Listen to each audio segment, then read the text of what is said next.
Hello to everyone. This is yet another topic on the request of one of my subscribers, ethics versus profit for top management. So let's commence the topic.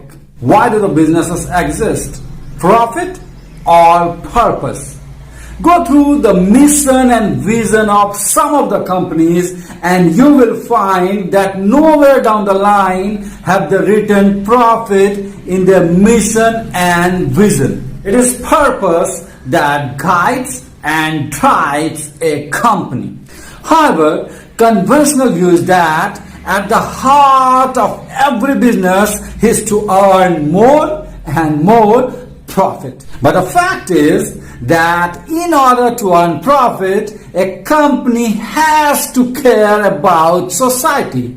It has to make high quality products. Otherwise, customers will stop buying them. It has to care about workers. Otherwise, they will leave the company. First thing first, workplace ethics is very, very important.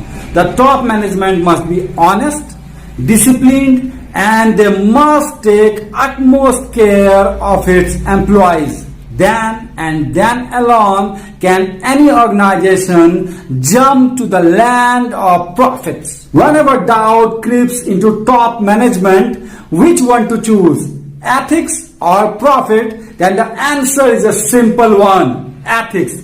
Because it is ethics which can do wonders for any organization in the long run. There is no moral shortcut in the game of business. There are basically three kinds of people: unsuccessful, temporarily successful, and the one who becomes and remains successful. The difference is in their character. A manager who is dishonest can never ever win the trust of his employees. As a result, he cannot motivate his employees towards the goal that the organization has set. We all saw what happened to the Yes Bank. If the top management is dishonest, then the company might seem to be doing good in the short run, but in the long run, it is bound to falter. Workplace ethics is very, very important for any organization so that top management could think about the welfare of its employees in an impartial and transparent manner. In the beginning, this might seem to be eating up some of the profits, but in the long run, these employees with the experience and motivation could bring about huge profits, name and fame for the organization. Do you have any idea of the amount of loss that a company has to undergo each time an employee decides to leave the organization? According to a survey conducted in 2011, Indian organizations on an average spend $331 in the training and development of its employees. Each time an employee decides to leave an organization, then the money spent on his training is lost, the experience of that particular employee is lost, and his work may be assigned to someone else in the company, so he may be overloaded with work, which makes the environment in company even filthier. And this fundamentally changes the way management should be thinking about their work being done. I mean, isn't it obvious that if the workers are happier, then the companies are doing better? Businesses exist to make products that transform the customer's life for the better, to provide healthy work environment to its employees, and to protect the environment for the future generations. Profit is only a byproduct, and it is not at all and should not be at all the goal, the ultimate goal of any organization. Environmental ethics is of paramount importance for any business operating in any part of the planet. If a company doesn't care about the environment in which it is operating, then sooner or later they will have to pay back. They will have to pay back heavily.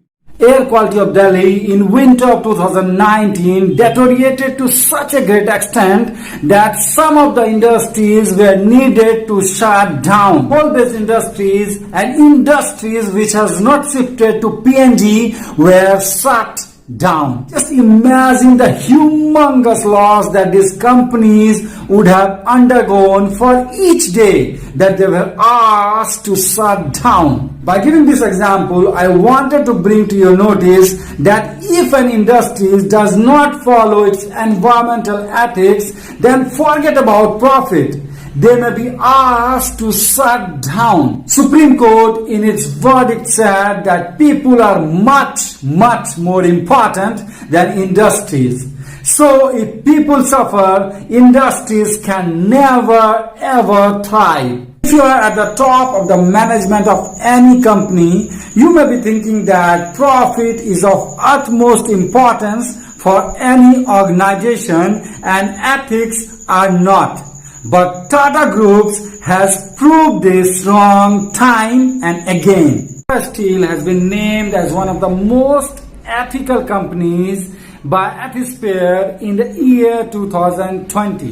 This is the 9th time that Tata Steel has been given such a recognition. Not only that, Tata Chemicals take the top spot for sustainability and CSR in responsible business in the year 2019. This is a feather in cap. The name Tata evokes a sense of trust, credibility and integrity among its stakeholders both in India and overseas. Tata is one of the most employee-friendly company of the country.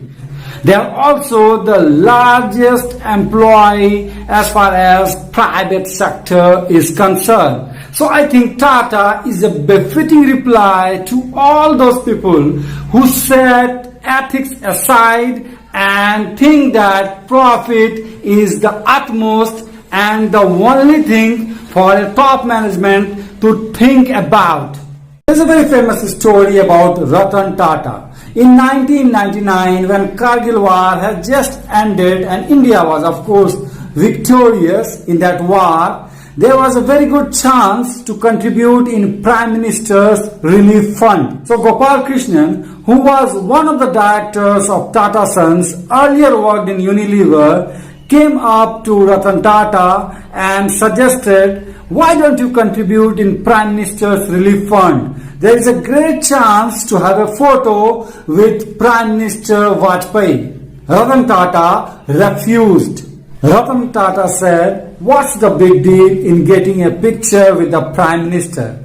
Our aim is to ensure that the money we are giving should reach the last man in the line. Gopal Krishna immediately realized that this is a different company, different from Unilever. Over the next 6 months, 3 board members of Tata and 1 representative each from Army, Navy and Air Force met and tried to find out what is the best way to help Kargil martyrs. And they came out that they should form a defense welfare fund of 12 crore rupees, the corpus of which could be used not only for Kargil martyrs but for any other defense calamities that may happen in future. Such acts can imbibe moral values and ethics in each and every member of any organization. If leader leads from the front, others follow. So I end by saying that in order to jump into the land of profit, the management of any organization should have set of ethics and moral values for themselves and for the employees working there. Then and then alone can any organization survive in the long run. Otherwise, it is bound to perish in a short